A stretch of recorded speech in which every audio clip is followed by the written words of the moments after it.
Hey yo, what's good everybody? Welcome back to your new Hey yo, what's good everybody? Welcome back to your new favorite sport MMA sports betting. Okay.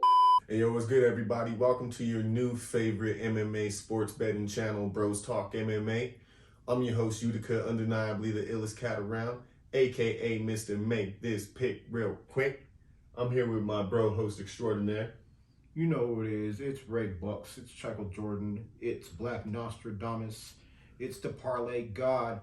It's Black Moses taking his people to the land of cash and honeys. Let's not forget Rey Mysterio Jr. Only the real ones know about that one. We're here to break down the first pay-per-view of the year, UFC 97. Hold up. Wait, what? We got the middleweight title on the line between Strickland and Dricus Du Plessis. We also got a co-main event. We got the women's bantamweight title on the line between Raquel Pennington and Mayra Buena Silva. I believe we got 12 fights in total, so let's start with this first one. We got Malcolm Gordon going up against Jimmy Flick in a flyweight bout. Malcolm Gordon, I'm going to say decent striking, decent ground game. So I would say that makes for more routes to victory. I'm going to be going with Malcolm Gordon in this fight. What do you got? I'm going with Malcolm Gordon as well. I can't trust Jimmy, the one trick flick. Just, you know what I mean, only gets it done by arm triangles. He is the male Ronda Rousey without the wins. So, just is what it is. I got to go with my guy Gordon. Yeah, I mean, the footage I saw, homeboy on the feet has nothing to offer. And even so, like on the ground, if someone's able to apply enough pressure, that grappling prowess goes out the window as well. So real quick. Yeah, I'm gonna go with Malcolm Gordon. Looks like we're both in agreement. Next up we have a flyweight bout in the women's division. We got Jasmine Jazz Devicious going up against Priscilla Cachoeira. This is gonna be a good fight. Both these girls are zombies. This should just be a standing affair primarily, unless Jazz Devicious decides to take what I would consider, you know, like the route of least resistance and decides to apply her hands more so in a ground and pound style, takes Cachoeira to the ground. Neither of these women have been KO'd, so I would say that this is probably going to go to decision, in which case, if that happens, it's going to play more so into Jazz Devicious's favor. I agree with you as well. Jazz Devicious just is able to take a lot of beating to the face with punches and kicks. That being said, she's just, you know what I mean, at the end of the day, she's able to Homer Simpson Priscilla. Just take that beating and keep on going. I feel you. I would say, you know, one thing she needs to make sure she doesn't do is get into a brawl. I've seen her kind of, you know, let her opponent know, like, yo, I'm here to fight. Priscilla Cachoeira, you know, does have the power to put her down. I just don't see her being able to actually apply the volume. I mean, she literally takes 7 punches to the face for every 4 that she gives out per minute. That's quite the stat. 7 punches times 5 minutes. So she's taking 35 punches per round. You only had now 20? Is the math right? Is the math math? Times 3 years ago. Just quick calculation. Sorry, folks. I went to DPS. She's taking at least 105 strikes to the grill. Yeah. Minimum. God damn. Yeah, definitely going with Jazz Devicious in this fight. She's the hometown gal. So, Canada is going to be in full force with her, which should fuel her to, want to not only just take it to Cashware, but maybe even in the fight, take her down, ground and pound her out. We'll have to see. It'll be interesting. Jazz Vicious, though. Nice. Moving on. We got a welterweight bout up next with Johan Lioness versus Sam Patterson. Now, most will say that Sam Patterson is chinny, so it probably is going to be an unpopular opinion that I'm about to give, but I'm going with Sam Patterson on this one. I believe that not only being the younger fighter, 2-inch reach advantage, and 5 wins by submission, meaning that they're a little more well-rounded. Watching tape, they aren't afraid to engage, even with their chin being in question. Now with Lioness, they're the power counter puncher, which means like they can definitely tap, Patterson's chin, but that with that means that they're waiting for that perfect shot, and I believe that Patterson will actually be the one who will be moving forward in the fight, leaving Lioness with not a lot, but just an overhand and that opportune moment. But Patterson's gonna definitely outvolume him. Yeah, Patterson is just like you said, move forward. He's the more aggressive fighter of the two, I believe. I think he's more willing to just take shots versus looking for the perfect shot. He's going to give him quite a bit more volume than Lioness is. Yeah, I mean, now don't get what I did find out here recently is that this is Patterson moving up since losing their debut fight. So I guess that would mean they're moving up from lightweight to welterweight for this fight.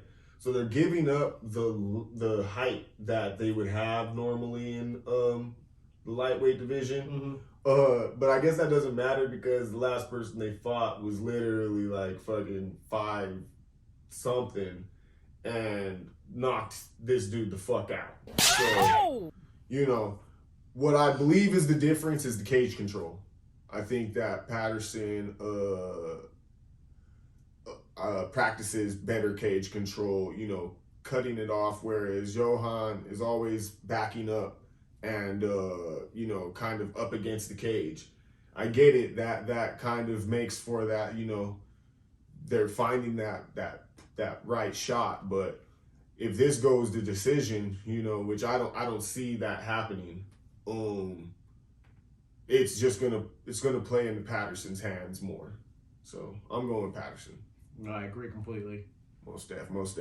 Moving on, we got a strawweight bout going on against Jillian Robertson and Polyana Viana. Jillian Robertson has a great ground game, 9 submission wins, but from what I've seen, just not the greatest of hands. Not to say that they, are just grapple only. Now, don't get me wrong. I've seen when they aren't able to get someone to the ground, it starts to get a little dark. Mm-hmm. But I do believe that they're working on their hands. They're only 28 years old, so I believe that they can definitely, have some room for improvement. Hopefully, they're not looking to show anything off in this bout because I wouldn't say Viana is the one to do that against. They have good hands and decent ground game, but I wouldn't say anywhere near Robertson. So yeah, I'm going with Robertson on this one. What do you got? I gotta go with Robertson as well. She does have just the better ground game. I think her hands are maybe not as good as Viana for sure, but her ground game definitely is, and if she's able to get her there, I don't see any reason why she can't win. She is the younger fighter by 3 years, and she's also a Canadian national. Oh shit! Okay. Moving on though, we have what type of fight is this one? I guess I didn't log this one. This is going to be a bantamweight bout between Serhi Saidi going up against Ramon Tavares or Tavares. I've seen both getting thrown around this week. I'm going to go with Tavares. Both are making their UFC debut, although this is a rematch from a bout that they had on the Dana White Contender Series. Saidi won that fight by KO. Some would say it was a bad stoppage. But even though this is a rematch, this is Saidi having to see Tavares for the second consecutive time, whereas Tavares did get a chance to fight someone in between their last fight and redeem theirself, which set up this rematch to begin with. At the end of the day, Saidi beat up Tavares. Don't land on your pockets, and there won't be a stoppage called. Yeah. So that's what happened. There's going to be plenty of confidence. He's in front of his home crowd. He's the younger fighter by 3 years. I don't see any reason why he doesn't put the fucking Beats by Dre on fucking Tavares again. Okay, so Saidi gonna beat Tavares. So you're going with Saidi, of course. All right, I'm going with Tavares. I guess this is a Bros Talk MMA first, folks. This is the first time actually in 15 bouts since episode 1 we actually went 11 for 11, and it looks like we made about 4 fights into this card before. Okay, this is the first time you and me haven't seen eye to eye on a fight, and also the first time. I guess you're gonna. So we were 9-2 on the last episode. You're about to definitely add a third loss to that record overall. So on your end. So this will be the point where our records split off and you start to see the men separate from the boys.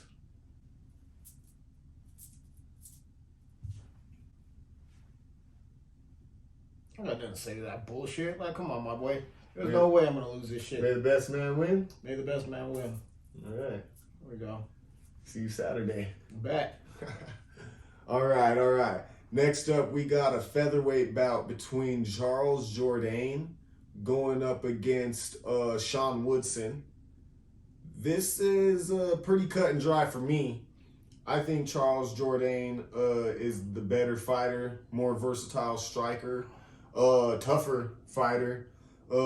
They used to have some pretty meh cardio starting out in their career in the UFC, but I feel like they've dialed that in with being able to, I guess, their striking's just more they're more how do you say this?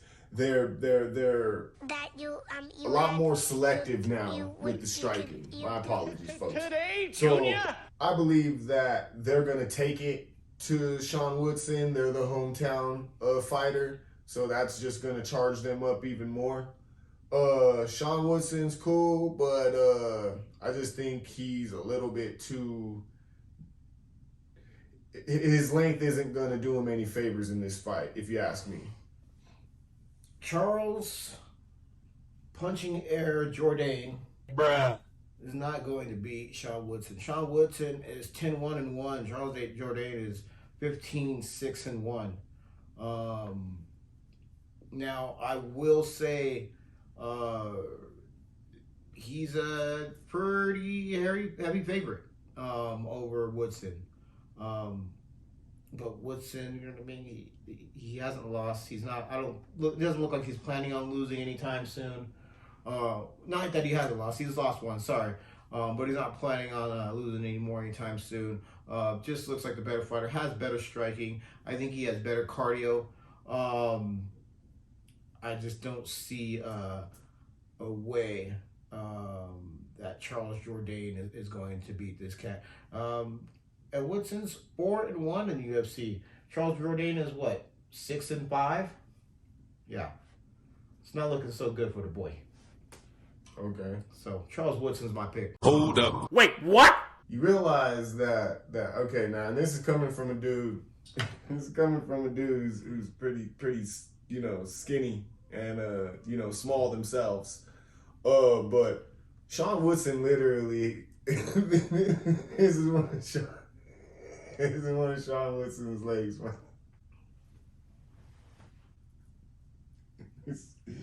Smoking out Sean Woodson leg pack tonight. Chill the fuck out, bro. If you don't chill the fuck out, I'm gonna have to hit you in your face. Okay. That's cool, I guess. I don't know, bro. Anyway, looks like I'm gonna be 2-0. You know what I mean? On the cards or the bouts that you haven't picked along with me on. So yeah, we're fucking real 2 for good. 2. Okay, back to back on this. You're going with Sean Woodson, huh? Yep. Okay. Yeah, I'm going with Charles Jourdain. Yeah, punching air. Oh, okay. Fucking catching air after he catches an uppercut. Okay. Betrayal.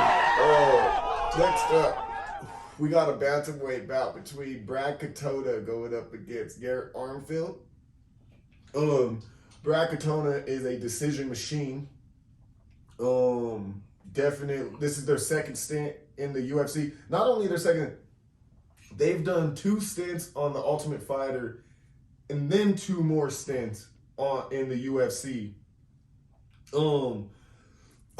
Dude's definitely got a gas tank and wears fools down to the point where, he's just, if you let him stick around, then there's a possibility he's gonna, win the fight, a strong possibility. But in this one, I just believe Armfield's the more dangerous fighter and can end the fight. And as long as they can make good on ending the fight, then this is their fight to win. Katona, on the other hand, yeah, if the longer this fight goes on, if we end up reaching a judge's decision, not to say that there's going to be any biasness in Canada, but it's definitely going to be, a Katona kind of night. Yeah. So I'm not sure why you're going with Garrett Armfield. Katona's 13-2 in his pro fight record. He's won his last 5 fights. He's the hometown hero. He's the favorite overall. He trains with none other than the notorious Conor McGregor. Who the fuck I'm not is sure that what guy? you believe. The fuck was that? I mean, all praises to the Irish great Conor McGregor, but I mean that don't mean nothing. Artem Lubov, it's the GOAT, Artem Lubov. He trains with Conor McGregor, and I don't really think that meant much over time, but okay. Whatever, man. Let me go ahead and explain to you real quick. Brad Katona will beat Garrett Armfield. You heard it here first. That's going to be my 3rd win in a row so far. You know what I mean? When we're not betting, you know what I mean, the same cats. Moving into the main card. Yes, sir, we got a feather.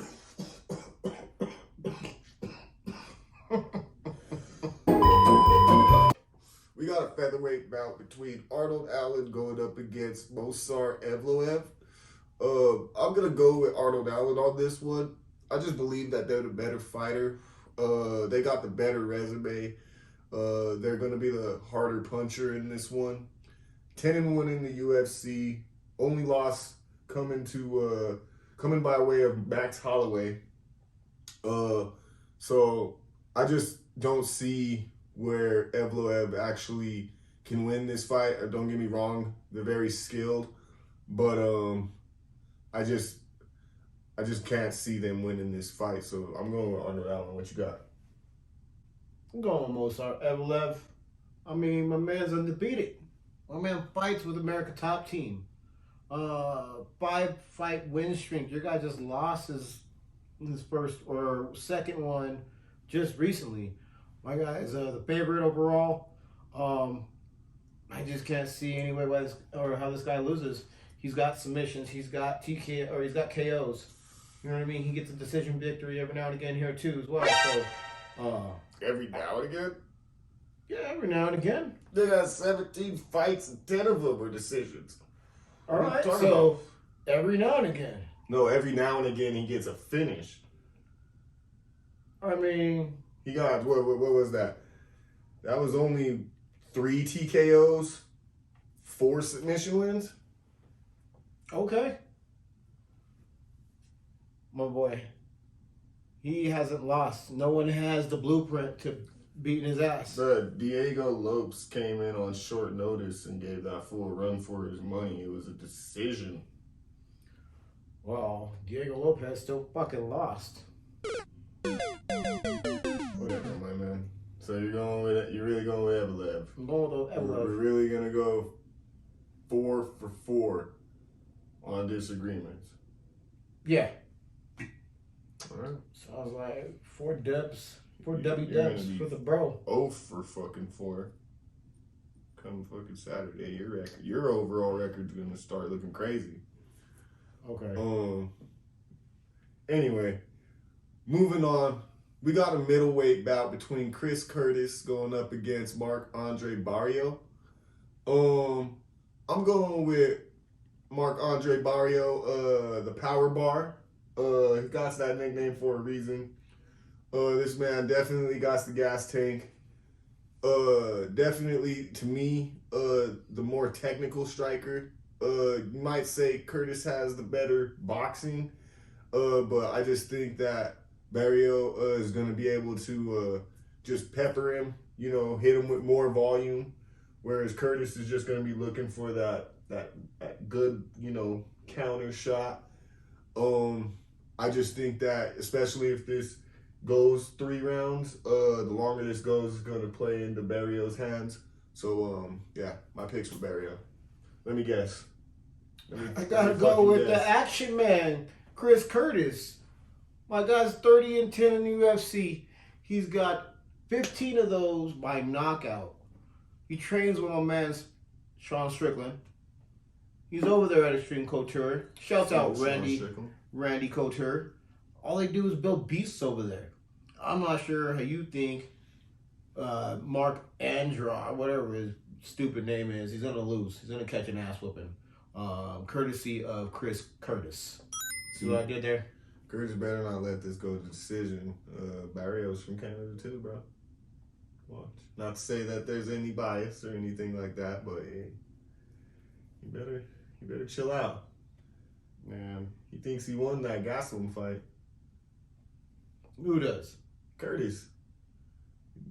He lost the decision fight to Gaslam, and Yeah, he may have won that one, but you may have won it. we'll see. Chris Curtis is the pick, guys. So that's 5 fights in a row. That's literally 5 fights in a row that you're gonna fucking have to sit there and explain how me and you talking from this point on even fucking makes sense. Check this out. Next video, right? Next fight card, we'll have a little a brief introduction where we speak on what happened in those 5 fights. Because somebody's gonna have to answer for him. Mm-hmm. I don't think it's gonna be me, my boy. I just hope that our channel doesn't suffer because of your bad decision making. Okay. And what if it's your bad decision We're only making? 2 episodes in, bruh. What's that mean? So I should have picked So 5 losers. now- I should have picked 5 losers with you, just so we could have been right there together. Like, Nah, bro. I'm just saying, like, it's gonna feel weird. It's like being in like a band or something, and you got like the lead singer, and they start getting acclaim, and people are like, we kind of just want to see you by yourself, because you're the star, and if I'm over here making all the right picks, like, I just don't want you to be, I don't want I get you. No, I feel you. to You don't want to be bizarre. X yourself out of your sitting out there situation. looking like Eminem and shit. I feel you. You know what I mean? Don't worry, bro. Bizarre is fucking ill. What are you talking about? Ill and broke. I don't know about broke, but anyway. I don't know about battered up like Eminem either. Anyway, we got a welterweight bout coming up next. We got Neil Magny going up against Mike Malott. Mike Malott is the hometown kid in this one, rising prospect, very well-rounded. I would definitely say that their route to victory is more so on the feet. As long as they don't engage in any sort of type of like clinching, dirty boxing style fucking exchanges with Magny, I think that all should go well for them. I believe that this is, kind of a fight for them to be set up and make that next step up in competition. Magny, longtime standing vet, 39 fights, 31 of them with the UFC, 21-10 in that time with the UFC. Decision machine, so the more this fight goes, definitely plays into the favor of Magny, but I got Malott. What do you got? I gotta go with Malott as well. He's 4 years younger. He trains at Team Alpha Male. Shouts out to California kid Uriah Faber. He's 10-1-1. Magny almost has more losses than this kid has fights, which means there's a lot of miles on that carcass. You know what I mean? Now Magny is a legend in the UFC. I will give him his flowers. But unfortunately, you know what I mean, at some point you age out. I think Magny may still be able to fight for the coming years, but not at the level that Malott is currently fighting at. Yeah, I feel you. Magny, super dope. Can I just say, bro, you finally came to your senses. Like, about time you joined the winning team. You know what I mean? Like, what were you doing those last 5 fights? I mean, I'm not gonna put much into us coming back around to agreeing on shooting a fish into a barrel, with all due respect, but maybe we can be friends by the end of this fucking episode, but we'll see. We got the co-main event. Raquel Pennington going up against Mayra Buena Silva for the women's bantamweight title. You got Raquel Pennington, who I don't really know, why they're getting this shot, but I guess somebody has to win this title. It's literally this, or you got Buena Silva going up against Juliana Pena, which, very well could just be, just as lame as this fight potentially could be. But I would say that the finishing potential lies on Silva's side. So I'm definitely taking Silva in this fight. Pennington's a 10-year vet, a Ultimate Fighter winner from 2013. And they are on a win streak, but I don't know how much stock you should put into it. What do you got? I've got to go with Silva as well. Silva's on a 4-fight win streak, 7 wins by sub. Her Holly Holm win was overturned because she was on ADH meds. But she still beat the shit out of Holly Holm in the second round, or 38 seconds into the second round. I don't see any reason why Raquel Pennington would win this. Shouts out to Raquel Pennington for being a 10-year vet, for being a Ultimate Fighter winner in 2013, which I believe I was still in my 20s at that point. That's a solid kudos for you. But unfortunately, you're not winning this fight. I'm pretty sure this will be a knockout victory. on the behalf of or a submission victory on behalf of Silva. Yeah, Silva, I believe. What do they got? Oh yeah, 7 wins by sub. The 5-fight win streak that Pennington has is, let's not forget, those are 5 fights over the course of 3 years. Yeah, she's not very active. So, once again, I think that this is just because Pena lost so bad in her fight against Nunes that they just wanted to, I guess just put some fresh names in the mix, and, Buena Silva should be the person carrying the torch for women's bantamweight going forward. Who she goes up against after that, that's anyone's guess. But, yeah, looks like we're back on the, same track here. We'll see how this last fight turns out. We're at the main event of the evening. We got Sean Strickland going up against Dricus Du Plessis for the middleweight title.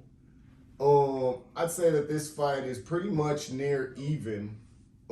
These are definitely going to be 2 guys that I flip-flop in and out of bets, lineups, all that good stuff. You got Sean Strickland, 20 fights in the UFC, 15-5 in that time.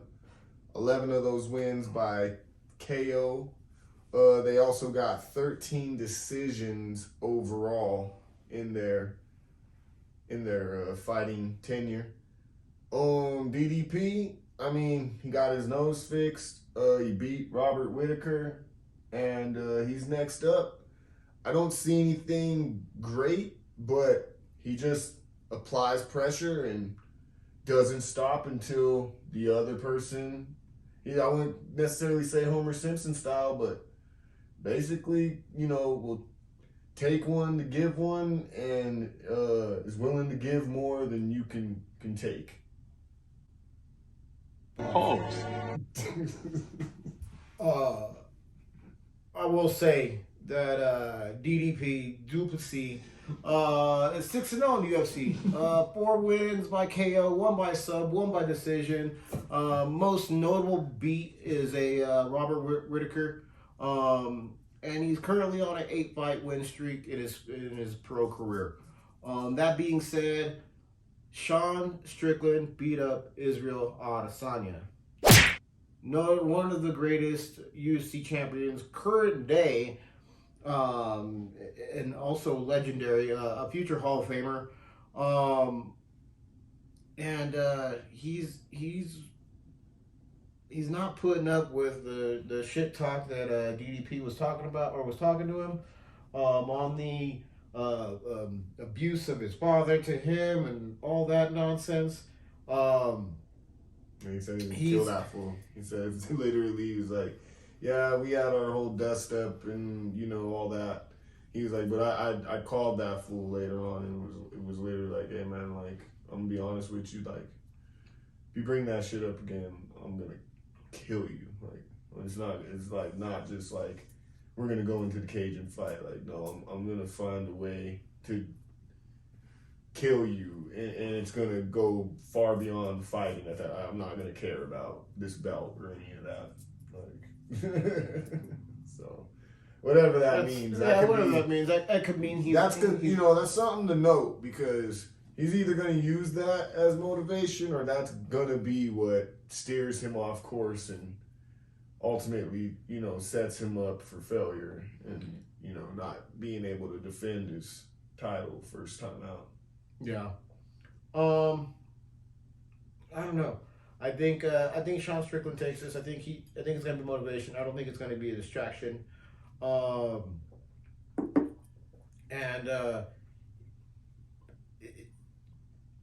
We'll see. I mean, this is gonna be an interesting bout. It's definitely be one of the best fights of this card, as it should be, being the main event.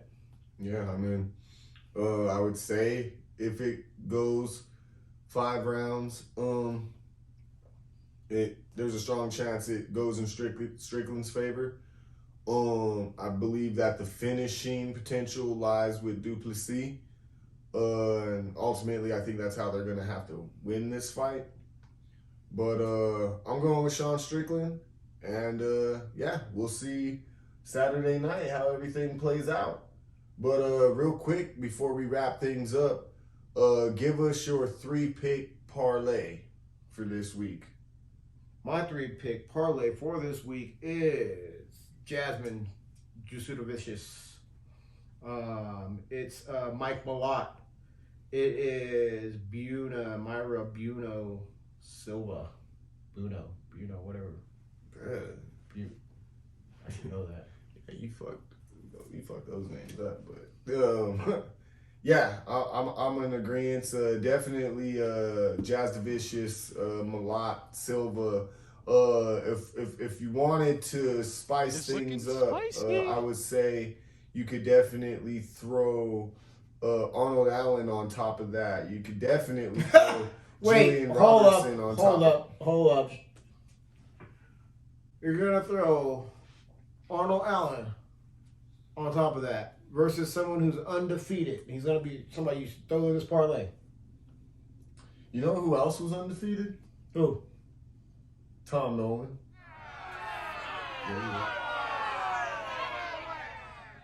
Now, I'm not saying Tom Nolan's on Mozart Evloev's level, but, you know, somebody, Arnold Allen, was undefeated not too long ago. So, that O means nothing to me. All right, give me the rest of your bullshit parlay. Yeah, no, that's pretty much it. Like I said, I got the first 5 pick. You know, if you're really trying to spice things up, you know, you can do Jazz Vicious, Malott, Silva, Robertson, and Allen. You know, or you know, if you're like my brother here, you could probably just do Robertson. I wouldn't necessarily put Evloev on there. I don't know if you want to, they're gonna add any fucking thing to that, but I guess Robertson would be my 4th pick if I were to do it. And then I would have to say Sean Strickland would be my 5th pick. But I would definitely make that as a separate pick or do some sort of round robin action where you kind of cover yourself for that action. Real quick, live dog alert. I'm definitely going to say you might want to look out for Sam Patterson, Roman Tavares, let's see here, Arnold Allen. Those are some names that I would definitely say are going to be some parlay busters and or, you know, some fucking lineup dark horses. Same thing. Definitely going to add those names to the dark horse list for lineups, as well as Marc-Andre Barrio, definitely. And yeah, those are going to be some of the names that I would say are definitely going to be live dogs and or dark horses for bets, straight up parlays, and definitely for lineups. Let me just let you know that I do not support Roman Tavares or what would you say, Arnold Allen as well, and then Barrio, whatever the fuck is Barrio, that guy. I don't support any of that, so please don't put that shit on me.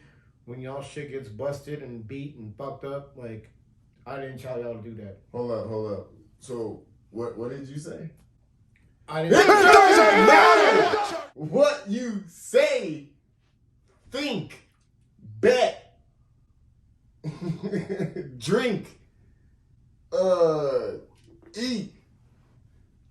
None of that matters come Saturday, because after everything's all said and done, we're going to change the show to Cam Talks MMA, and you guys can, you know, going forward, can trust in me to make sure that you're getting, you know, the best analysis and bets in terms of, you know, sportsbook and daily fantasy.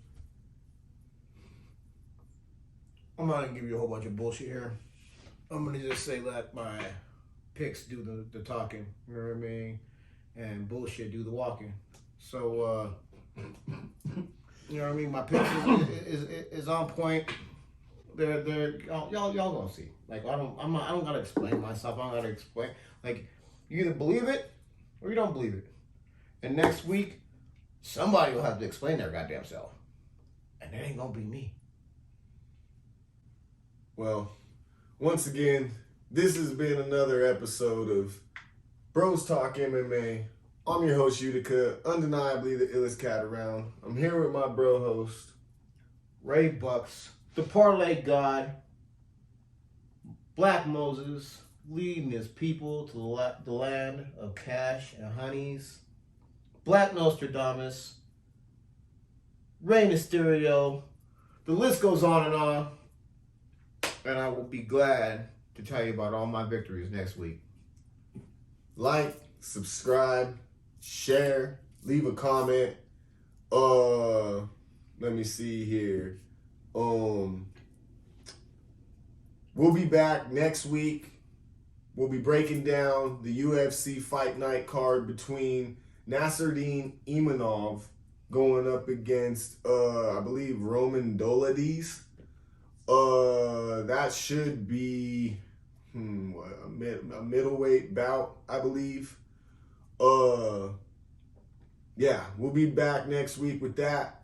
Until then, thanks to everybody who watched the first episode of Bros Talk MMA.